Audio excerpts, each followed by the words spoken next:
EVs get a lot of hate. Some of it from you guys, we read the comments. But no matter what you think about them, there's one thing you can't deny. They have disrupted the car industry like nothing else. I mean, think about it. When you take away the complexity of an engine and a gearbox and a fueling system, making a car gets a whole lot easier. And that's taken away one advantage from the legacy car makers and leveled the playing field for new young upstarts, or should I say startups, to swoop in. I mean, you've seen a lot of them already. You've seen the Chinese, you've seen the tech bros from Silicon Valley. But I know what you're thinking. What about Vietnam? I'm just kidding. You guys know what Vinfast is, right? It's a big Vietnamese industrial conglomerate that decided one day that they were going to make cars. A few years later, they decided that EVs were the future and they put in a whole lot of investment into that. You also might know that the first few years for them were a little bit rocky, especially in markets like the USA, but they say that they've worked through all those problems and are ready to take on the big boys now. But we're not in the USA, we're right here in India. This is the VF7, the brand's current flagship offering here in India, and we're going to review it on Indian soil for you today.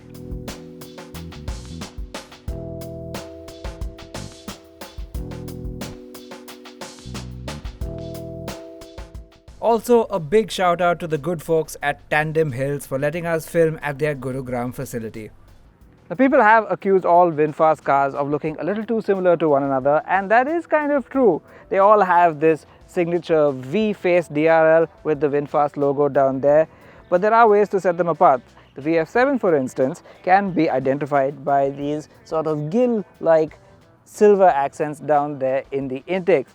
They have a distinct headlight shape as well as this black element down there, and there is a DRL here as well. Like the VF6, the VF7 also has aero blades that let air through there. Over to the side though is what might put off some people, because this is a very big car, 4.55 meters long. That's really long, but going by the shape, it looks very much like a hatchback from a distance. It's even got 190 mm of ground clearance, and these are 19-inch wheels with 245/50 R19 tires. So they're really chunky, but you couldn't tell until you got really up close and personal.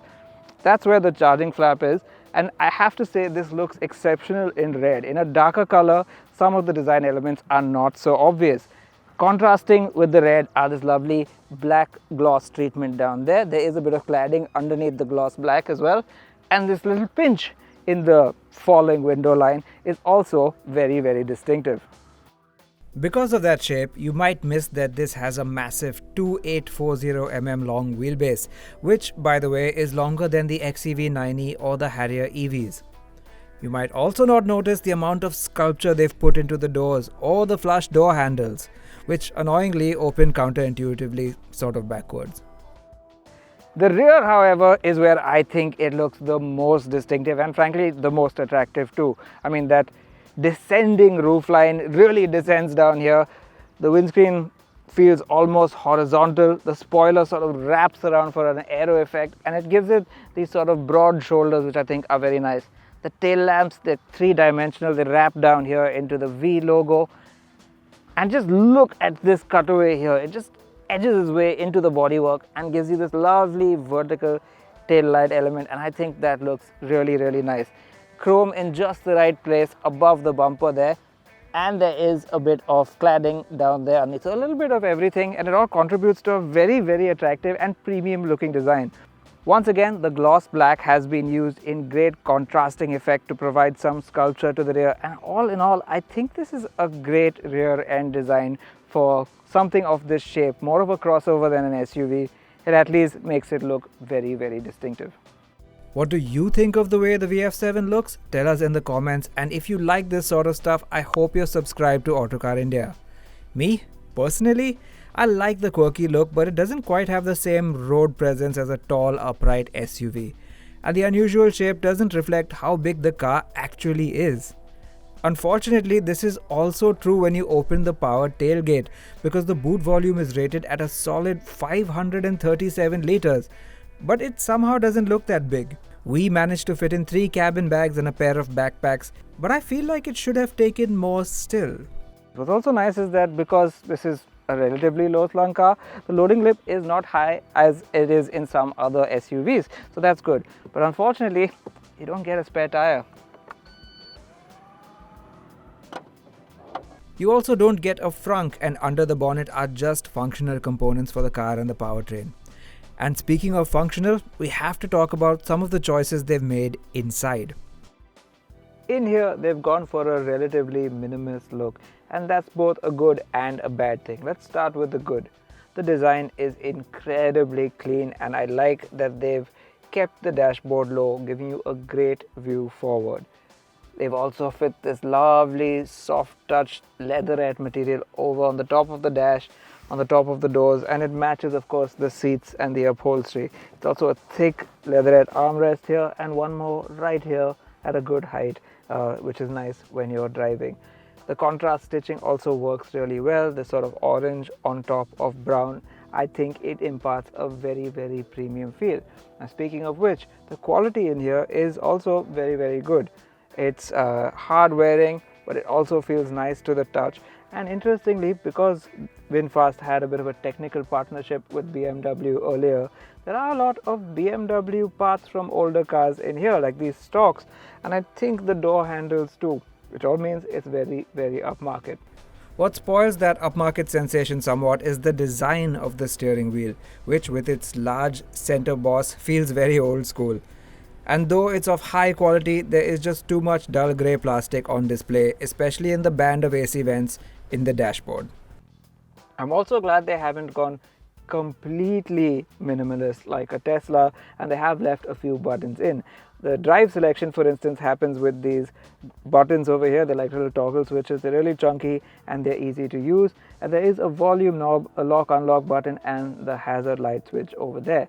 There's also a lot of steering controls for all the essentials, but then it starts to get fidgetal, as they say. For instance, adjusting the wing mirrors, that happens from the touchscreen, as well as these controls on the steering wheel. It's a little slow to respond and frustrating to use. It will take a while, but I suppose you can get it set once and then forget about it. Also the headlamps, they're also in the touchscreen. You need to set it once. They recommend that you leave it in the auto setting, but that too has to be done from here. And yes, everything else is in the touchscreen. Now this is a 12.9-inch unit. It does have a few different configurations, and the layout is very cleanly done. You have dual zone climate control, and it's baked right here into the touchscreen. It never leaves that position on the home page, no matter what page you pull up over here. It's always at the base. And on this side, this is very interesting, is where you'll find the instrument cluster. Yep, this car doesn't have a conventional instrument cluster. You have a heads-up display which does have a load of information, including ADAS stuff, but all your key information, speed, state of charge, etc., is in this corner of the touchscreen. Yeah, that is very Tesla. I don't think that was by accident. You even get, when they're on the move, the sort of live traffic display here, which shows cars moving around you as picked up by the sensors around the car, but frankly it's nowhere near as accurate or advanced as the one in the Tesla, and maybe they should have left it out because it's a little bit distracting. Also, unfortunately, this touchscreen isn't the most responsive. It's a little bit laggy, and you don't always get what you tap on the screen. That said though, it's pretty well featured. It's got all the stuff that you might expect. There are loads of apps. There are even some games over here that you can play when you're stationary or charging, and it gives you all the requisite information you might want. There's also wireless Apple CarPlay and Android Auto, which will be your primary source for navigation because it doesn't appear to have navigation of its own. In terms of practicality and usability, it's pretty decent. I mean, it's got 3 cup holders here, a little storage bay down here, and a wireless charger that's just about big enough for a large smartphone. Down here, it's not very deep for this cubby hole over there, and the door pockets are claimed to have 1 liter bottle holders, but that seems a little bit tight. It took me a while, but I did find another hollow storage down here, but frankly it's so inaccessible that you might as well put stuff there just to forget it. The seats are incredibly comfortable. The driver's seat is powered, the passenger seat is not, and unfortunately there's no memory function. That would have been really handy, especially with the awkward adjustment for the mirrors. But I digress, because otherwise cabin quality is really excellent, and it does feel like a premium and upmarket place to be. What's also upmarket is the features list, and while it doesn't look quite as cutting edge as rivals, it does pack in most of the stuff you'd expect. There's of course the 12.9-inch touchscreen, a heads-up display, dual zone climate control, an ionizer with a PM 1.0 filter, which is better than PM 2.5 by the way, a panoramic glass roof, ventilated front seats, connected car tech, an excellent looking 360-degree camera, ADAS with level 2 autonomy and 7 airbags, among much else.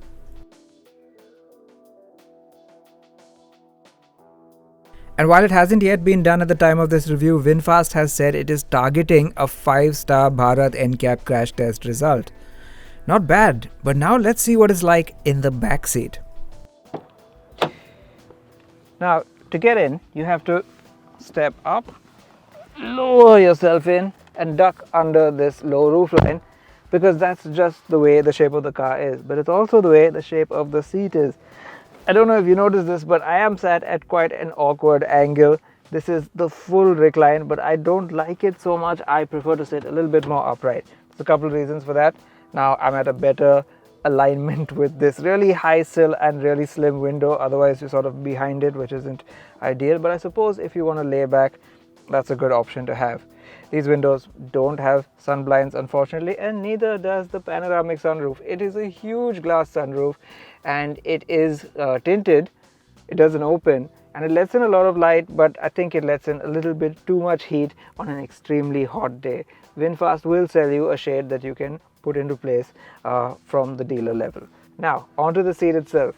The recline angle can be adjusted, as I've shown you, and what you get is loads of knee room. I mean, the space in this car is really something, especially considering how it looks from the outside. Even headroom is really excellent, and we even had taller passengers in here before, and they had no problem for space. I will say though that the seat squab should have been a little bit longer, even though it's at this weird angle, and you can stretch your feet quite a bit ahead. Thigh support could have been a little bit better. The cushions are super comfortable though, and you can really sink into them, and you get 3 full-sized headrests back here. If you're wondering where the cup holders are, they're in here, like you might find in certain German saloon cars. And down there you'll find a pair of AC vents and 3 USB ports. 2 USB Type A's and only 1 Type C with 90-watt charging though. In fact, that's the only Type C USB port in the whole car. Even the ones up front are USB Type A. All things considered, then, this is certainly the Vinfast to buy if you are chauffeur driven, because the backseat experience is far greater than what you get in the VF6. And yes, if you do like to have a nap on long journeys, you can recline this sofa and just nod off. Except this is also the Vinfast you should buy if you like to drive, because it is packing some serious heat between its wheels. Another thing you simply cannot deny EVs is their ability to deliver an insane performance to price ratio. What would take a huge or at least a heavily boosted engine in a normal petrol car can be done with some motors and some batteries so very easily. Which brings me neatly onto this top spec Vinfast VF7. It's a dual motor model, and it puts out 350 horsepower and 500 Newton meters of torque. In our testing, that allowed it to do a 0 to 100 time of just 6.06 seconds, which is frankly wild. And all that performance at the price of 25.49 lakh rupees ex-showroom. So how does that feel? Let me switch modes using this 2-step process in the touchscreen. Sport mode. We're already doing about 50 kph, but even at that speed, the steering does a small shimmy in your hands because there's a lot of torque being transferred to the wheels. And frankly, and we notice this more in the front wheel drive VF6, the mechanicals aren't fully up to handling this much power. In the VF7 though, because this is the dual motor version and it has all-wheel drive, power is shifted to the back and some of that torque is handled there, which makes it a lot more manageable. Now that's certainly a trick you can use to impress your friends. and maybe get a bit of a kick every once in a while. But maybe at this price, all you just want is a comfy, luxurious car. Good part is, this powertrain can do that too. Just nudge it back into normal or eco mode. I don't find too much difference between those two. And things relax and smoothen out considerably compared to sport. I will say, however, one thing detracting slightly from that altogether relaxed feeling is the refinement. You can hear quite a bit of what's going on inside the car. Road and wind noise are particularly prominent, especially as you get into higher speeds and out on the highway. One thing that is really impressive, especially considering this car rides on 19-inch wheels, is the ride quality. Yes, there is some firmness to it. It does feel quite European. Maybe it's those BMW roots coming in again. But for the most part, it's incredibly comfortable. The firmness can really only be felt on very, very sharp bumps. As you pick up speed, though, it becomes incredibly compliant. And out on the highway, this truly delivers near luxury car levels of ride comfort. I think you actually notice as soon as you get behind the wheel is that the wheel itself is really small. I like that. A lot of car makers are working towards making larger, chunkier steering wheels, but really what they should be doing is making smaller ones. It does a little bit to just alleviate a little bit more visibility forward. Doesn't sound like a lot, but it actually makes a difference. And it just feels nice and comfy in your hands. The best part is you don't lose any maneuverability because the steering wheel is small. This car has 3 steering modes with increasing weight, and in its lightest setting it feels very easy in your hands. Now with so much performance on tap, what you'd also probably like is a bit of handling. The thing is, EVs tend to be heavy, and in order for a heavy car to be a good handler, you have to specially engineer that into the suspension and the chassis. And frankly, that can't really be expected of what is also meant to be a family car. So yes, while this car manages its weight really well, especially when it comes to delivering ride quality, in the corners you can really feel that weight. That weight, incidentally, is 2.2 tons for this dual motor version, which is about 100 kg lighter than the Harrier EV QWD, but still heavy nonetheless. This no doubt has an impact on the range, which is officially rated at 510 kilometers in India for the largest 70 kWh battery with the dual motors, 532 kilometers for the same battery with a single motor, and 438 kilometers for the smaller 59.6 kWh battery with a single motor. While these are decent in isolation, the simple fact is rivals offer larger batteries and longer range. The VF7 can be charged at up to 7.2 kilowatts on an AC charger and up to 110 kilowatts on a DC fast charger. We didn't have enough time to do a full real-world range test, but during our shoot the battery seemed to deplete pretty sparingly, which is a good sign. It's kind of surprising though, because regen doesn't seem to play a huge part. The differences in the regen modes are even more subtle. They go from off, 1, 2 and 3, and frankly, not even the strongest one feels extremely strong. Which in its own way is a good thing because it doesn't interfere too much with your driving.